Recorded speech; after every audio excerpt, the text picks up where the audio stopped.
தொடர்ந்து இந்த தலைப்பை பேசிட்டே இருக்கோம். கிட்டத்தட்ட கிளைமேக்ஸை நெருங்கியது போல தெரிகிறது. எப்படி பார்க்குறீங்க? என்ன காட்சிகள் போயிட்டு இருக்கு? புரியல, என்ன நடக்க போகுதுன்னு புரியல. ஏன்னா நினைச்சதை விட அதிகமாக நம்ம ஆரம்பத்தில் பேசணும் ஸ்டாம் இன் டீ கப்புனா கண்டிப்பாக அது இல்லை, அதை தாண்டி மேலே இஷ்யூ ஓடுது. இந்த ஒப்புமை அந்த 96ஓட கம்பேரிசன் இஸ் இம்மாரல்னுவாங்க. பட் சம்டைம்ஸ் நம்ம அதை செஞ்சு தான் ஆகணும், வேறு வழி இல்லை. 96 இதே மாதிரி ஓடும்பொழுது ஒரு ரொம்ப வித்தியாசமான ஒரு அதாவது வித்தியாசங்கள்னு பார்த்தோம்னா 96 என்டையர் தமிழ்நாடு காங்கிரஸ் ஜெயலலிதாவோட போகக்கூடாதுன்னு எதிராக இருந்தாங்க. வேற ஹைகமாண்ட் போகணுன்னு ஒரு டிசிஷன் எடுத்தாங்க. இது கிட்டத்தட்ட இப்போ ரிவர்ஸில் இருக்குது. இங்கே இருக்கக்கூடிய MLAs MPs almost everybody including TNCC president டிஎம்கேவோட போகணுன்றாங்க. பட் ஹைகமாண்ட் கண்டிப்பாக திமுகவோட போகிறதுல அவங்களுக்கு ஆர்வமோ விருப்பமோ இல்லை என்பது இப்போ கிட்டத்தட்ட தெளிவாக இருக்குது.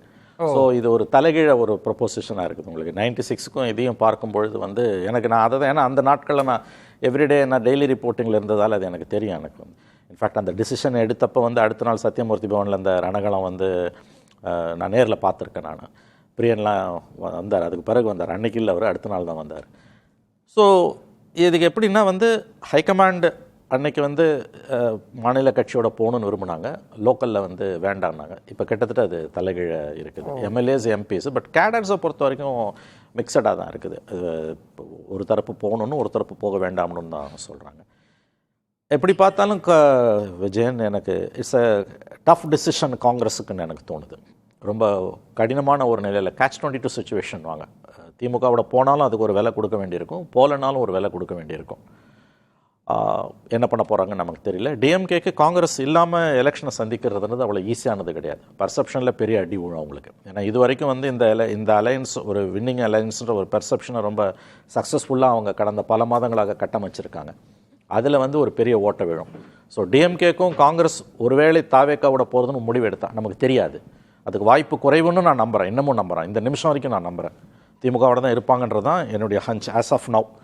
But anything may happen. அப்படி ஒருவேளை மாறுபட்ட டிசிஷன் என்னுடைய கணிப்புக்கு மாறாக அவர்கள் தாவேக்காவோட போனால் அது சேதாரம் திமுகவுக்கும் அதிகமாக இருக்கும். அந்த இடத்தில் திருமணி நீங்கள் தொடர்ந்து சொல்லுவீங்க பர்செப்ஷன் பில்டிங்கில் திமுக ரொம்ப கான்ஷியஸாக இருப்பாங்க அப்படின்னு.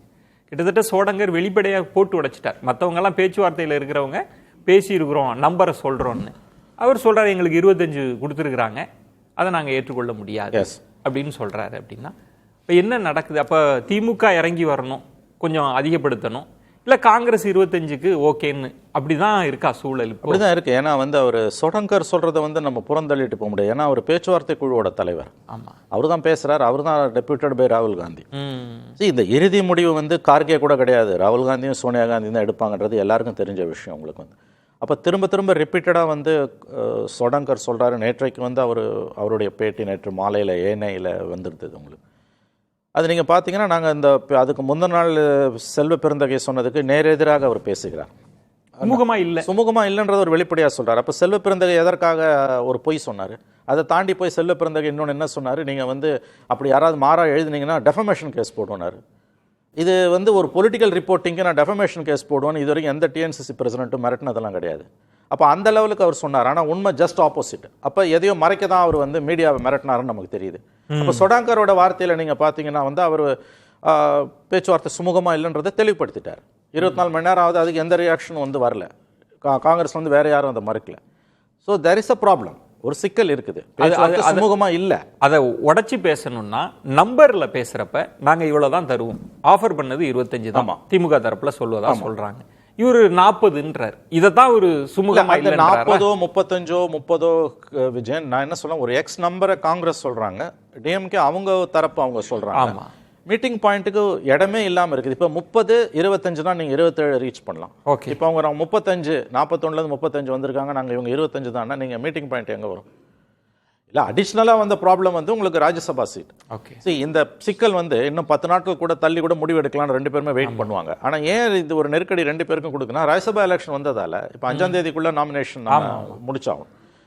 என்லெஸ்ஸாக டிஎம்கே வெயிட் பண்ண முடியாது. நாளைக்குள்ள கெடு விதிச்சிருக்காங்கன்னா சொல்றாங்க. எனக்கு தெரிஞ்சு கெடு விதிச்சாங்களா அப்படிலாம் நமக்கு தெரியாது. பட் ஒரு அழுத்தம் திமுக தரப்பிலிருந்து காங்கிரஸ் மீது போடப்படுகிறது, ஏதாவது ஒரு முடிவு எடுங்கன்னு. ஓகே, அவங்க என்ன பண்ண போகிறாங்க நமக்கு தெரியல. ஏன்னா பேக் சேனலில் டாக்ஸ் சாதாரணமாக நடக்கும்வாங்க.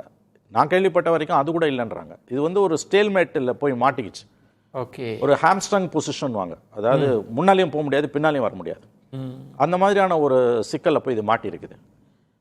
நஷ்டம் காங்கிரஸுக்கு மட்டும் இல்லை, தயவு செஞ்சு அப்படி நினைக்காதீங்க. திமுகவுக்கு நஷ்டம். இன்னும் சொல்லப்போனால் திமுக தான் அதிக நஷ்டம். ஏன்னா அதிகாரம் இருக்குது அவங்களுக்கு.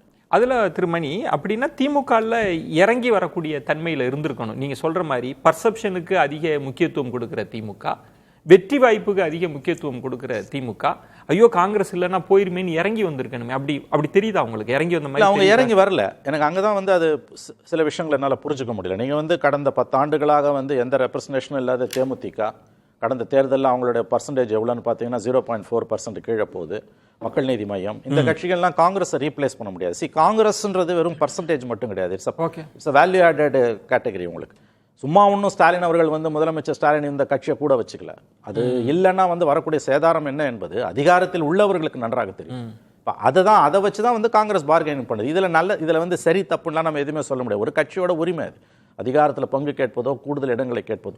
ஆனால் தன்னை அதுக்கு அவங்க தகுதிப்படுத்திக்கிட்டாங்களான்னு கேட்டிங்கன்னா அங்கே தான் பிரச்சனை வருது. இந்த 5 ஆண்டுகளில் அவங்க வந்து அப்போசிஷன் ரோலை ப்ளே பண்ணலை.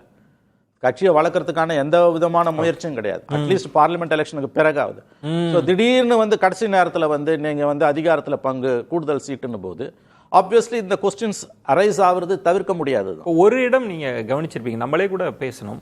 உதயநிதி ஸ்டாலின் அவர்களை கூட பல முறை கை எங்களை விட்டு போகாது அப்படின்னு சொன்னதும், ஸ்டாலின் அவர்கள் எங்களோட தான் இருப்பாங்கன்னு சொன்ன ஒரு தன்மை இருந்தது. இப்ப திமுக மாறிடுச்சு. கண்டிப்பா மாறி இருக்கு. பழைய மாதிரி நிலைமை இல்லை. There is a crisis. ஒரு சீரியஸ் கிரைசிஸ் இருக்குது. It's no more storm in a tea cup. நிச்சயமா ஒரு பெரிய பிரச்சனை இருக்குது. அதை அவங்க எப்படி ஓவர் கம் பண்ணுவாங்கன்னு தெரியல. பட் மை ஹஞ்ச், என்னுடைய உள்ளுணர்வு சொல்றது, I think the alliance continue ஆகும் தான் எனக்கு தோணுது. ஓகே மணி, இதுக்குள்ள ஏதோ ஒரு விளையாட்டு நம்ம வெளிப்படையா பேசுறோம். இந்த கூட்டணி இருக்கலான்றோம், எல்லாருமே 28+. அதை தாண்டி ஏதோ ஒரு மறைமுக விளையாட்டு. மற்ற எல்லா கட்சிகள்கிட்டையும் இந்த தன்மை இல்லை. காங்கிரஸ் வெர்சஸ் திமுகக்குள்ள ஏதோ ஒன்று ஓடுற மாதிரி தெரியலையா? அதுதான் ஆக்சுவலான இஷ்யூ. அதை நம்ம வெளிப்படையாக பேச முடியாது. அதுதான் சிக்கல். சில டாட்ஸை கனெக்ட் பண்ணி பார்த்தா தான் புரியும். இந்த நம்பர்ஸ் கேமில் 25, 27, 28 ஒரு ராஜ்யசபாவில் 2, அப்புறம் 2 1 ஆகிறத தாண்டி போஸ்ட் எலெக்ஷன் சினாரியோவில் 26க்கு பிறகு திமுகவுடைய அரசியல் அணுகுமுறையில் சில மாற்றங்கள் இருக்கும் என்று காங்கிரஸ் தலைமைக்கு, குறிப்பாக ராகுல் காந்திக்கு ஏற்பட்ட ஒரு சந்தேகத்தின் வெளிப்பாடு தான் அவங்க கூடுதல் இடங்களை கேட்பதுன்ற ஒரு கருத்து இருக்குது. There is a school of thought. அவங்க ஒரு டிஸ்டன்ஸை மெயின்டைன் பண்ணுவாங்க. குறிப்பாக காங்கிரஸ் கிட்ட வந்து 26க்கு எலெக்ஷன்ஸுக்கு பிறகு 29ல் வந்து அந்த 10 சீட் அவங்க கொடுக்க மாட்டாங்க, அல்லது அப்படியே கொடுத்தாலும் அந்த பழைய நம்பர்ஸ் கேம் இருக்காது. மாறாக வந்து அவருடைய பிஜேபி எதிர்ப்பில் வந்து ஒரு மாற்றம் தெரிவதாக காங்கிரஸ் தலைமை, குறிப்பாக ராகுல் காந்தி உணர்கிறார் என்ற செய்திகள் வருகின்றன. ஏன்னா இந்த நம்பர்ஸ் கேமை நீங்கள் பார்த்தீங்கன்னா இது வந்து திடீர்னு வந்து அதிகாரத்தில் பங்கு 41 சீட்டுன்றது வந்து அவர்கள் கோபப்படுவார்கள் என்பது அவங்களுக்கு கண்டிப்பாக தெரியும். ஸோ அதாவது மோர் தென் வாட் மீட்ஸ் த ஐன்வாங்க ஆங்கிலத்தில். ஸோ அதுதான் இஷ்யூ ஆக்சுவலாக. ப்ராப்ளம் இஸ் நம்ம அரங்கில் வந்து அதை வெளிப்படையாக பேச முடியாது. மேபி எலெக்ஷன்ஸ் நெருக்கத்தில் ஒருவேளை அலைன்ஸ் கொலாப்ஸ் ஆச்சுன்னு வச்சுக்கோங்களேன், அப்போ இதெல்லாம் வந்து free for all, flood gates will be open. அப்போ கண்டுபிடி பேசுவாங்க, எல்லாரும் பேசுவாங்க. இந்த கட்டத்தில் இதை பேச முடியாது. ஆனால் நீங்கள் கேட்ட கேள்வி ரொம்ப முக்கியமான ஒரு கேள்வி. ஆக்சுவலி அதுதான் இஷ்யூ. பட் அன்ஃபார்ச்சுனேட்லி அதை விரிவாக பேச முடியாது. என்னன்னா இது இப்போ நம்ம பேசிக்கிட்டு இருக்கிறது எதுவுமே அந்த 2 கட்சிகளுக்குள்ள இஷ்யூ கிடையாது. அதை தாண்டி ஏதோ ஓடுது. அதை வெளிப்படையாக பேச முடியல. அப்படிதான். That's what I feel.